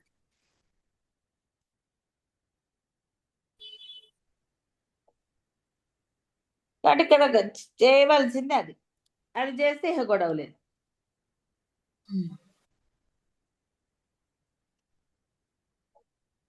కాబట్టి జ్ఞానాన్ని ఏర్పరచుకుని నానాత్వం ఈ శుద్ధ సత్య యొక్క నామరూపాలు మాత్రమే అర్థం చేసుకుని వ్యవహారం నడిపితే జీవితం ఒక లీల అవుతుంది, జీవితం ఒక అద్భుతం అవుతుంది. కాబట్టి శుద్ధ సత్యని ఎక్కడ వెతకాలి అంటే ఎక్కడో ఉందా? నీలోనే ఉంది. నువ్వు ఉన్నావంటేనే ఆ సత్తు ఉన్నట్టు, ఆ శుద్ధ సత్తు ఉందని అర్థం. ఇంకా డౌట్ ఎందుకు అసలు? ఉదాహరణగా ఇప్పుడు ఆభరణాన్ని తీసుకున్నారనుకోండి, ఏ ఆభరణాన్ని మీరు పరిశీలించినా అది బంగారందే అని మీకు తెలుసు. కాబట్టి మీకేం భేదం కలగదు, అన్ని బంగారంవే కాబట్టి మీకు ఏది కావాలో దాన్ని ఇచ్చేసుకుంటారు. అక్కడ బాధ కలుగుతుందా? కలగట్లేదు, ఎందుకంటే అన్ని బంగారంవే అని మీకు తెలుసు కాబట్టి. కానీ ఇక్కడ ఏం చేస్తున్నారు? ఉన్నది పరమాత్మ అని తెలిసినా.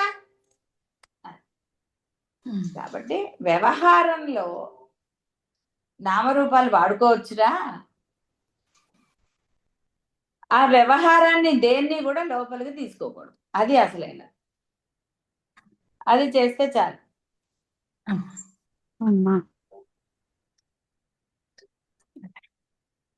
కాబట్టి ఏది అర్థం చేసుకోవాలంటే, ఏది విచారణ చేయాలి, జీవున్నా జగత్తునా ఈశ్వరున్నా అని అడగటం అర్థం లేని ప్రశ్న.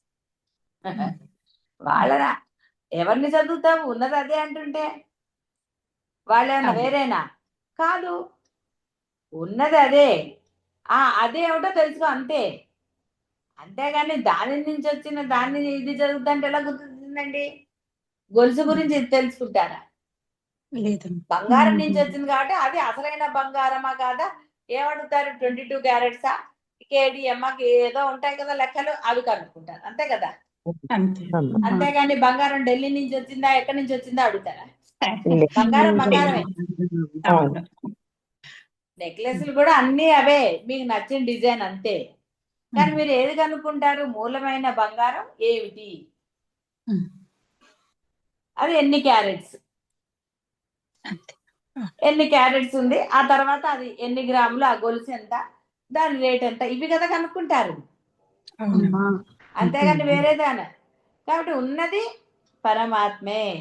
నువ్వు ఆ పరమాత్మ గురించి తెలుసుకోవడానికి ప్రయత్నం చేయాలి. తెలిసిపోయింది. గొలుసు కొనుక్కున్నాక వేసుకుంటారు కదండి పాపం, తర్వాత వాళ్ళ ఆఖరికి వెళ్తుంది అనుకోండి. అందుకని హాయిగా రోజు వేసుకునేవి కొనుక్కుంటే గొడవ లేదు కదండి. 4 గొలుసులు ఎదుగు చేయమంటే ఎవరు వద్దంటారు? తృప్తి ఉంటుంది కదండి, వేసుకున్న తృప్తి. ఇప్పుడు అదే కదా జరుగుతుంది. తెలుసు, కొన్ని ఆచరణ పెట్టారు, తృప్తి పొందారు, ఆపేశారు. సేమ్ గొలుసు కొనుక్కున్నారు, ఒకసారి పెట్టుకున్నారు, లాకర్లో పెట్టేశారు.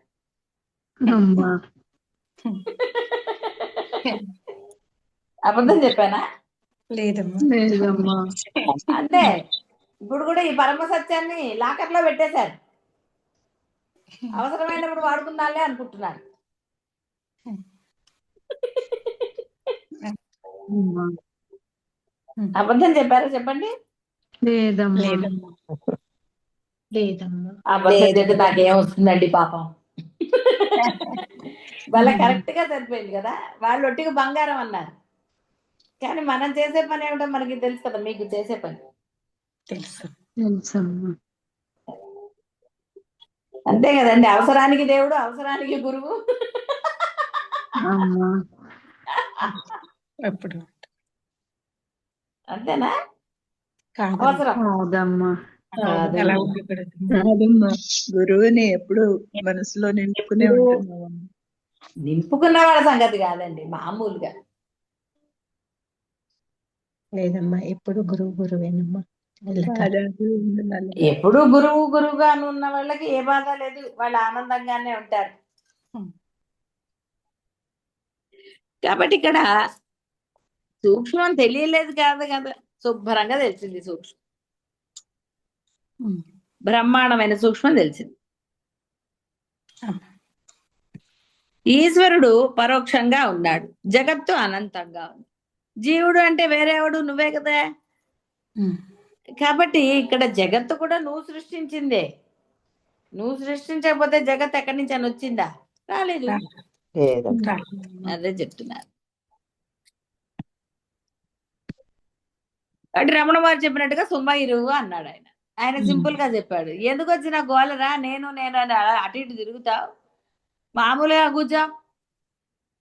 ఇక్కడ ప్రపంచం, ఆ ప్రపంచం, ఈ ప్రపంచం అని తిరగటం ఎందుకురా? నేను జీవుణ్ణి అంటం ఎందుకు? మళ్ళీ ఈశ్వరుడు ఉన్నాడు అనుకుంటే అటు పరిగెత్తడం ఎందుకురా? హాయిగా ఉన్న చోట ఉండు, నీ ధర్మం చెయ్యి అన్నట్టుగా చెప్పాడు ఆయన. నీ పని నువ్వు చేసుకో.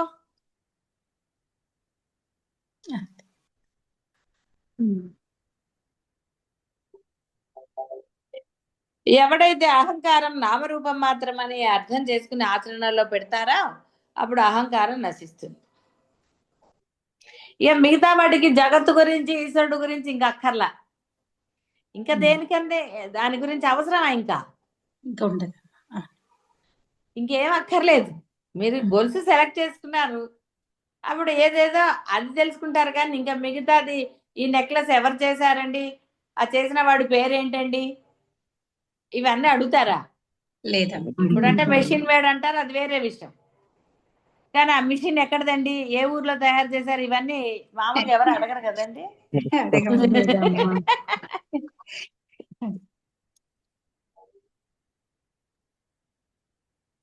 కాబట్టి ఇంకా నీకెవరో నువ్వు అంటే నేనెవరో నీకు తెలిసిన తరువాత ఇక జగత్తు ఈశ్వరుడితో పని ఏంటండి? అవి లేవు కదా. నువ్వు తప్పు ఐడెంటిటీతో ఉన్నప్పుడే ఈ జగత్తు ఉంది, ఈశ్వరుడు ఉన్నాడు. కర్తృత్వం చెప్పినప్పుడే జగత్తు ఈశ్వరుడు వచ్చారు. కర్తృత్వం లేనప్పుడు ఏది లేదు. అంతే, సింపుల్. అప్పుడు అహం బ్రహ్మాస్మి స్థితి ఎంత సులభం అండి. ఏమనుందా ఇక్కడ? వేరేది ఏముంది అంటే కష్టం ఏముంది అసలు? లేదమ్మా. ఇప్పుడు అనవసరంగా గంటలు గంటలు కూర్చొని కష్టపడుతున్నారు కదండి. ఇది కష్టమే కదా. ఇప్పుడు లేదన్నారంటే మళ్ళీ మిమ్మల్ని నేను ఇంకో మాట అనాల్సి వస్తుంది. పొందకుండా లేదమ్మా అంటే ఎట్ట కుదురుతుంది? ముందు పొందండి, తర్వాత గంటలు కూర్చున్నా కష్టం ఉండదు.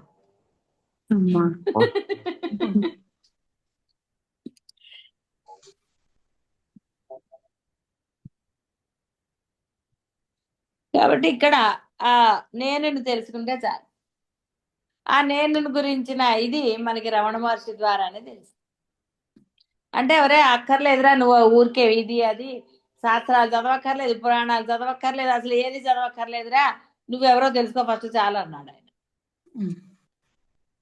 ఆయన ఏం చదవలేదు, కానీ ఆయనకు మంచి మెమరీ పవర్ అవి ఇవి అన్నీ ఉన్నాయి.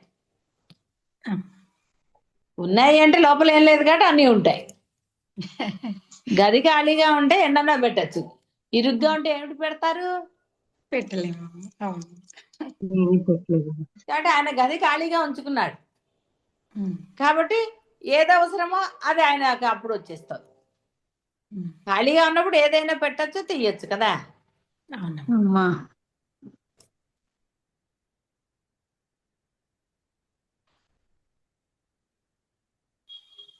కాబట్టి నేనెవరు అన్న విచారణే అసలైనది. దాని ద్వారానే ఈ అహం బ్రహ్మాస్మి అనండి, జీవ బ్రహ్మైక్యం అనండి, ఏదైనా పొందవచ్చు. అత్యంత సులభం అసలు. గురువులకి కొంత కష్టం కానీ వాళ్ళు సాధించడానికి కొంత. శిష్యుడికి ఏం కష్టం అండి? సులభమైన మార్గాలు చెప్పి ఇలా ఉండరా, ఇలా అది అంతే. కానీ శిష్యుడు అలా ఉండకుండా ఏదో నానా తిప్పలు పడుతూ ఉంటాడు. దేనికి తిప్పలు? అసలు లేని కష్టాలు అనుభవిస్తూ ఉంటాడు. అసలు ఏ కష్టము లేదు, ఎంత హాయో అసలు. అమ్మా అత్యంత సులభమైన మార్గాలు గురువులు బోధిస్తారు. శంకర్లు అనండి, వశిష్ఠుల వారనండి, రమణ మహర్షి అనండి. ఎస్, ఆయన తపస్సు చేశాడు, ఆయన నిర్దేశించాడు, తపస్సు చేశాడు. 5 సంవత్సరాలు చేశాడు, ఆ రోజులే. ఆయన అందుకని ఆ తపస్సు ద్వారా ఆయన పొందిన తర్వాత మీరందరూ తపస్సు చేయండి అని ఆయన చెప్పలేదు. సుమ్మయ్య అన్నాడు, ఏం అక్కర్లేదురా. ఎందుకంటే ఆయనకు వేరే గురువు లేడు కాబట్టి ఆ పరమాత్మ అలా చేయించాడు. గురువు లేనప్పుడు పరమాత్మ చెప్పింది చేసేస్తే అయిపోతుంది. గురువు ఉన్నప్పుడు, ఎందుకంటే గురువు నీలాగా మాట్లాడతాడు, నీకు చెప్తాడు, నీ జీవితం తెలుసు శుభ్రంగా. అలా కాదురా, ఇలాగా ఈ జీవితాన్ని ఇలా పెట్టుకో, అలా పెట్టుకో అని చెప్తాడు. పరమాత్మ మాట్లాడతాడు అనేది జీవుడు అంత తొందరగా చెయ్యడు కాబట్టి ఈ జీవుడికి సమయం పడుతుంది.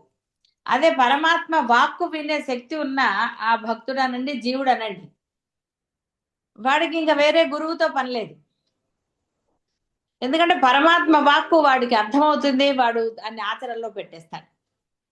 ఆ పరమాత్మ వాక్కే కదా రమణ మహర్షిని లాక్కెళ్ళింది. పరమాత్మ వాక్కు వల్లనే ఆయన భగవాన్ అయ్యారు. ఏం సందేహం లేదు, ఆయనకేం వేరే గురువు లేరు.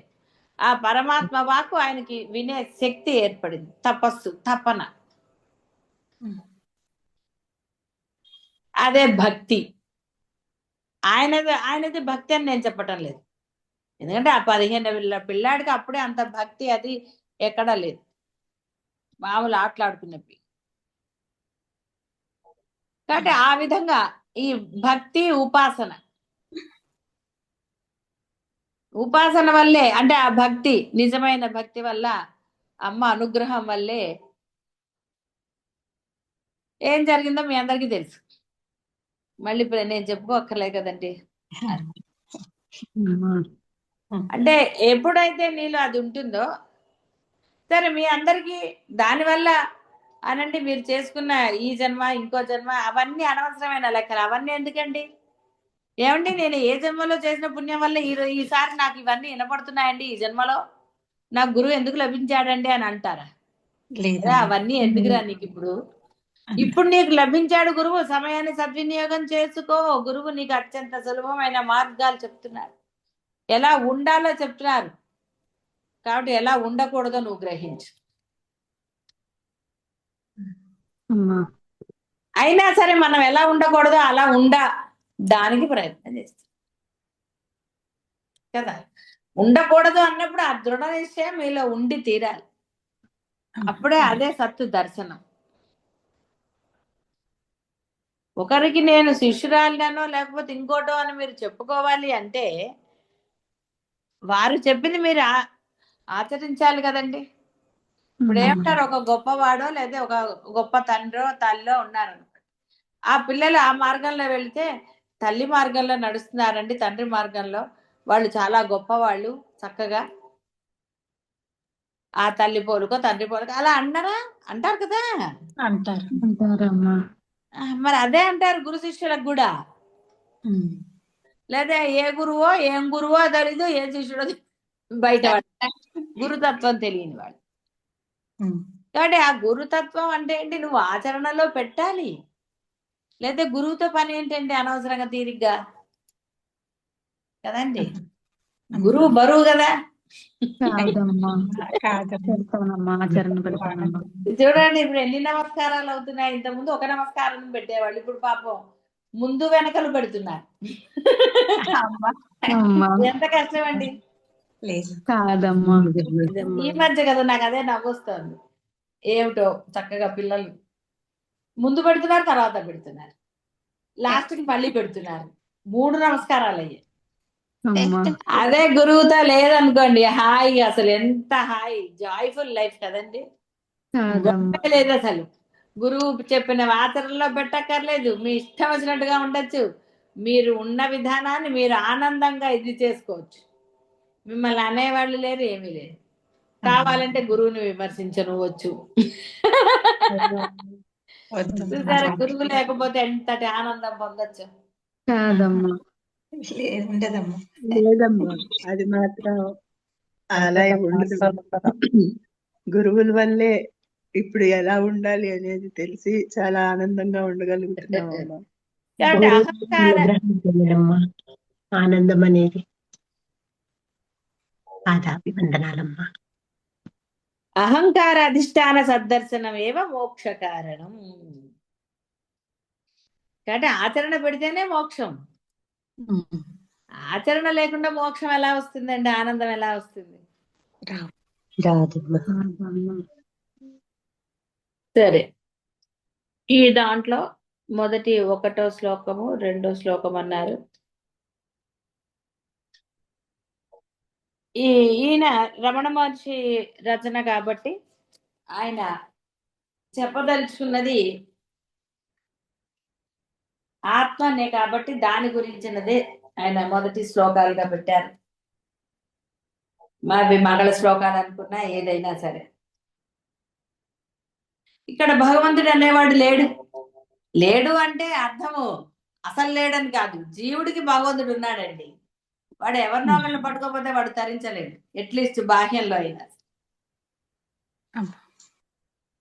వేరేగా సుఖం కోరడమో ఎవరిని ఆశీర్వదించడం అవన్నీ ఏమీ లేవు. నీకేం తెలియాలని ఆయన ఉద్దేశమో అందుకు ఎందుకు రాశారో అది నిర్దేశిస్తారు అంతే, రమణ మహర్షి యొక్క ఇది.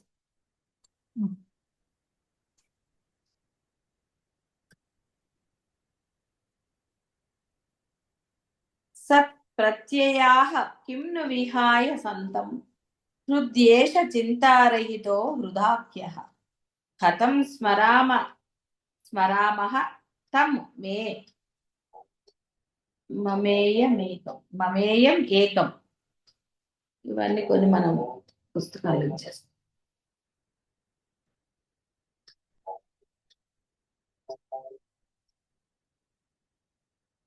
తస్య స్మృతి తత్ర దృఢైవ నిష్ఠా మృత్యుంజయం మృత్యుభియాశ్రితానాం అహం మతి మృత్యుం ఉపైతి పూర్వం అత స్వభావాత్ అమృతేషు తేషు కథం పునర్మృత్యు ధియో అవకాశ. వస్తు నిర్దేశం చేస్తుంది. సత్యం జ్ఞానం అనంతం బ్రహ్మ సర్వవ్యాపకం దేశకాల వస్తు అతీతం. సత్యం అంటే శుద్ధ సత్యం, జ్ఞానం అంటే శుద్ధ చిత్, అనంతం అంటే అఖండం.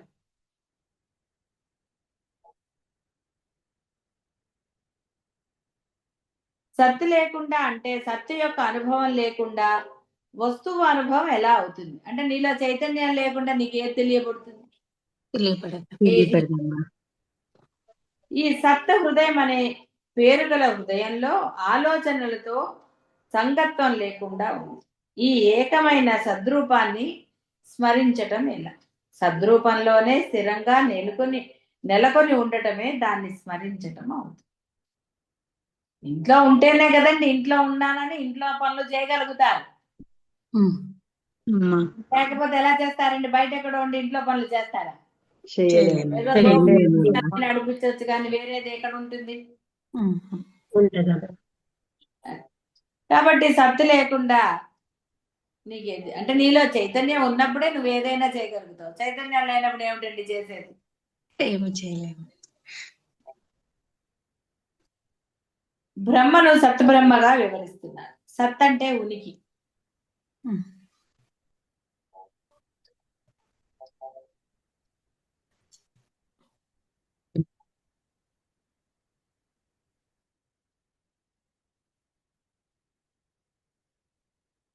కాబట్టి ఒక వస్తువుని చూస్తున్నారు అంటే అక్కడ ఒక వస్తువు కాక దాని యొక్క ప్రకాశం కూడా ఉంటుంది.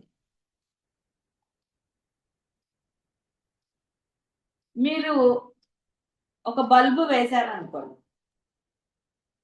మీకు కేవలం కాంతి మాత్రమే కనపడుతుంది. బల్బు వల్లనే మీకు తెలుసు, కానీ బల్బుని అప్పుడు మీరు చూడలేరు కదా కాంతి ఉన్నప్పుడు. అదే లైట్ పోయినప్పుడు పోయింది కదా అని అప్పుడు బల్బు సరిగ్గా ఉందో లేదో చూస్తారు. అంటే ఒక ఉదాహరణకి ఏం చెప్తున్నారు, అక్కడ ఏమిటి మీరు చూస్తున్నది అబ్జర్వ్ చేస్తారు. అలాగే ఒక బోధ జరుగుతున్నప్పుడు ఇక్కడ స్వామీజీ అన్నారు, ఆ ఆర ప్రకాశము అంటే ఒక గురువు యొక్క అనండి, స్వామీజీలనండి, మునులు మహర్షులు వాళ్ళ ఆరా ఉంటుంది. వాళ్ళు చెప్తున్నప్పుడు మీకు ఆరా తెలియబడదు, ఎందుకంటే మీరు అక్కడ ఎవరైతే చెప్తున్నారో వాళ్ళనే చూస్తూ ఉంటారు, అదే వింటూ ఉంటారు, కాబట్టి వాళ్ళ యొక్క ఆరా ఆ కాంతి కనపడుతుంది.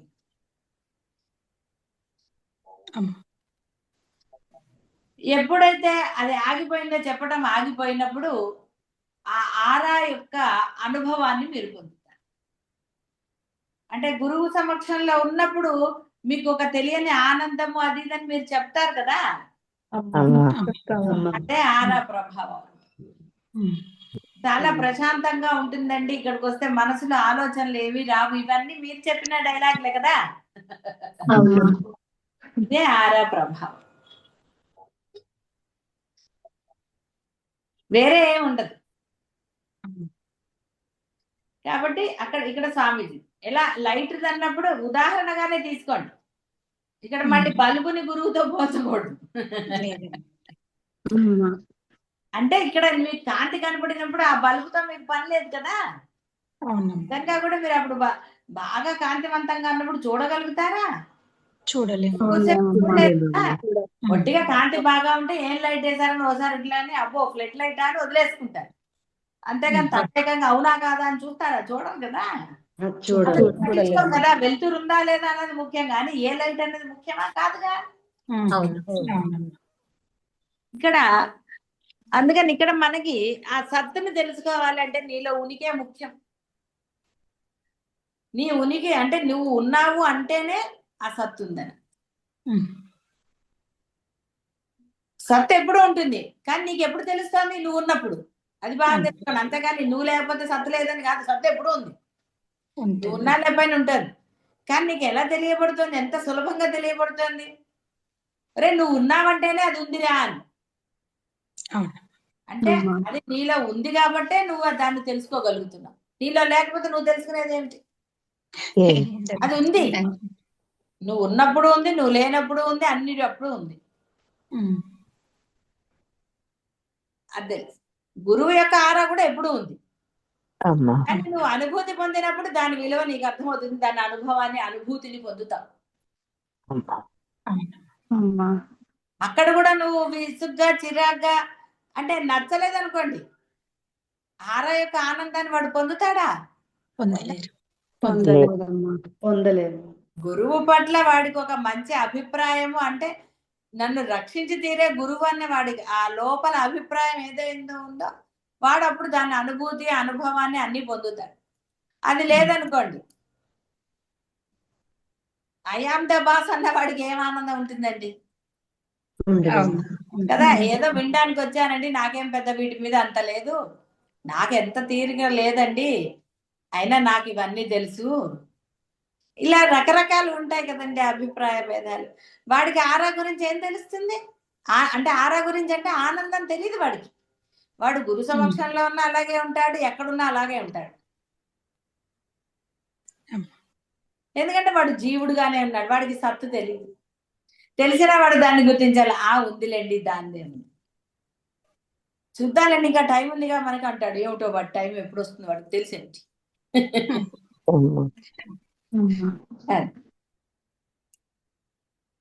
కాబట్టి సత్తు లేకుండా, అంటే సత్తు యొక్క అనుభవం లేకుండా వస్తువు అంటే అసలు నువ్వు ఉన్నావు నీకు ఎలా తెలుస్తుంది?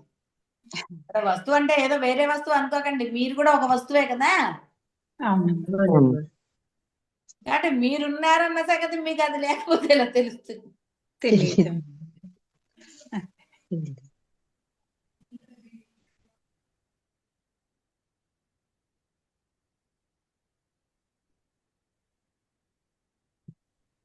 కాబట్టి ఆ ఉనికి దేంట్లో అయినా సరే అది ఉనికి లేకుండా నీకు ఎలా తెలుస్తుందండి?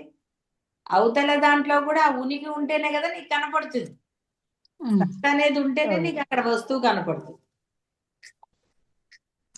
నువ్వు చూడలేకపోతున్నావు కాబట్టి సూక్ష్మంలో సూక్ష్మ క్రిములు లేవని నువ్వు అనగలవా? చూడలేకపోతున్నావు అంతే, కానీ ఉంది. దానికి ఒక పరికరం పెట్టుకుంటాడు, ఆ పరికరంతో వాడు చూస్తాడు. సత్ అనేది అంటే ఈ ఉనికి, ఈ చైతన్యం, బ్రహ్మం అనేది వస్తువులో ఒక భాగం కానీ లక్షణం కానీ కాదు. శరీరం నుంచి ఉత్పత్తి చెందింది అంతకన్నా కాదు. సత్ స్వతంత్రమైనది, వస్తువు అంతటా వ్యాపించి శరీరాన్ని ప్రకాశింపచేస్తోంది. సత్ వస్తువు సరిహద్దులకే పరిమితం అవ్వలేదు. వస్తువు నాశనమైన సత్తు నాశనం అవ్వదు. వస్తువు పతనం చెందాక కూడా సత్తు ఉంటుంది. ఇవన్నీ మీకు తెలిసిన సత్యాలే. అప్పుడు ఆత్మ ఆత్మ అని చెప్పబడింది. ఆత్మ నశించదు, దేని వల్ల ఇదవ్వదు, నువ్వు నశించిన ఆత్మ ఉంటుందని ఇప్పుడు దాన్ని సత్ అన్నారు అంతే.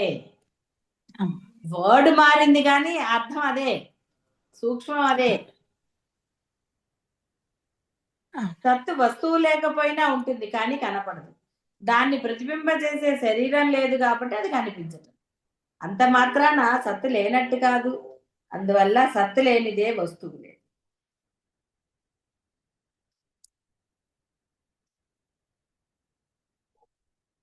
కాబట్టి దీన్ని మీకు తెలియలేదు అనడానికి లేదు కదండి, మీ అందరికీ తెలిసిందే. ఇక్కడ తెలియంది ఒక్క వర్డ్ ఉందా చెప్పండి? లేదు.